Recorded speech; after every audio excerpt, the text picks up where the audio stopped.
Walter Zaney Blaney was one of the very few, a handful of magicians who performed the Vanishing Birdcage. But I think he got more out of it over his lifetime than anybody else did. A lot of my friends have seen me do this a lot, the vanishing bird cage. I didn't invent it, but I've got kind of a special way of doing it. I could do it at any moment in the hotel lobbies, and I could never be caught at a TAM convention without the bird cage, and I just did it all day long. They kind of disappear. They actually vanish. So everybody stare right at the bird. Maybe you'll go tonight. Maybe you'll see where it goes. Don't blink your eyes, because that's when it goes. Little drum roll, Professor. Watch the birdie. Can you see him? Hop! See him? Hop! And they'll vanish. See? It goes. Hop! Hop!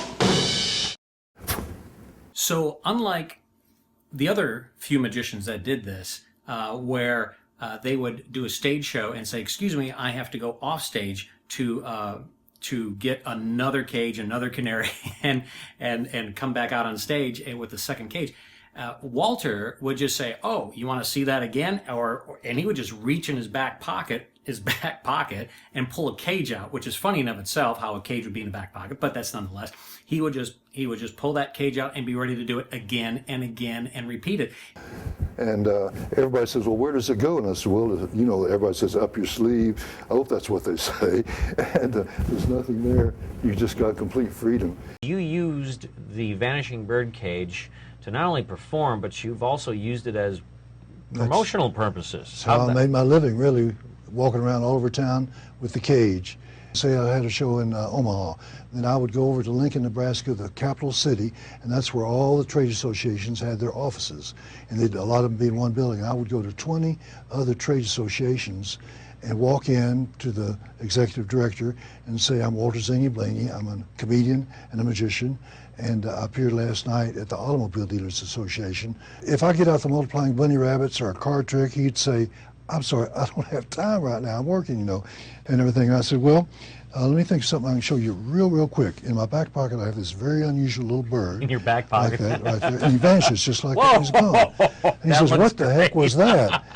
And then he would say, "Can you show that to my secretaries, Francis and Jeanette? Francis, come in here," and everything. By then, I was ready to go, and says, "I think your boss wants me to give you the bird." So I got it out, and now, of course, then I got them to put their hands around it and everything, and it would go again, and they would jump.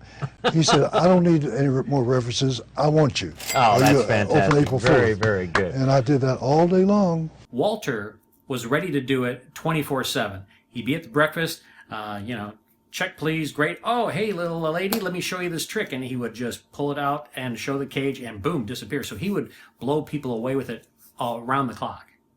I get a call from Admiral Shepard. And so he said, "What would it cost us to have you come entertain at the 25th anniversary of the Mercury astronauts?" One of the guys, of course, was John Glenn, senator from Ohio later on.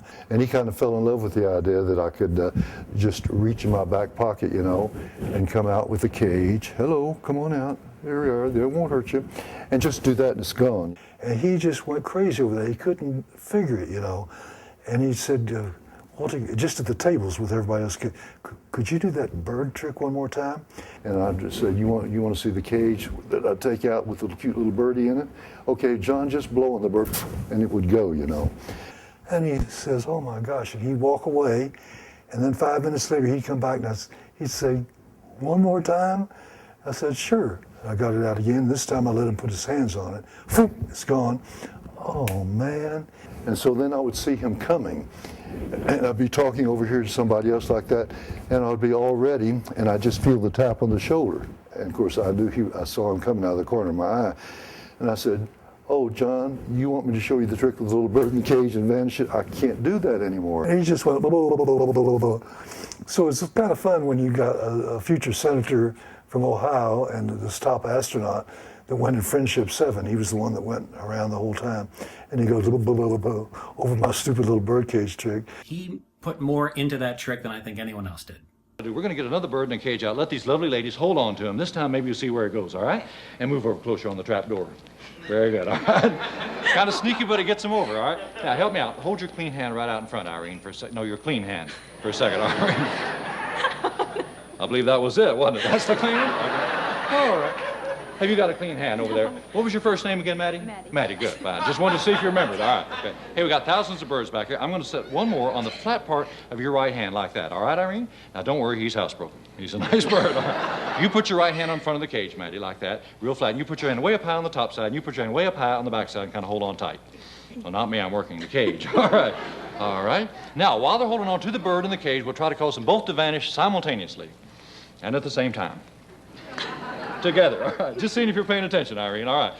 You're laughing, but you're going to remember this as long as you live, Irene. If you live, Irene. No. Very dangerous trick. Watch the fingers sticking to the bars. Only dangerous part, Maggie, the fingers. See my little finger? Used to be my big finger. So watch the fingers. All right. Okay, on the count of 3 now. This is it, girls. Here we go. Watch the birdie. 1. Here we go now. 2. Hot dog, look at the diamond in that ring. What do you do when the battery goes dead, Irene? Wow. I got cotton picker's reel. I've never seen one like that. Look at that. That's lovely. It's lovely. Is it real? Yes. If it's not, you've been beat out of $3, I'll tell you that. Long trick, isn't it, Maggie? No, I have to keep thinking of these silly things to say because I never know when the bird will go. A couple nights ago, the girl on the left was tickling the bird, and her finger was through the bar. It was terrible, Irene. And instead of the cage vanishing, the young lady holding on to it disappeared. Well,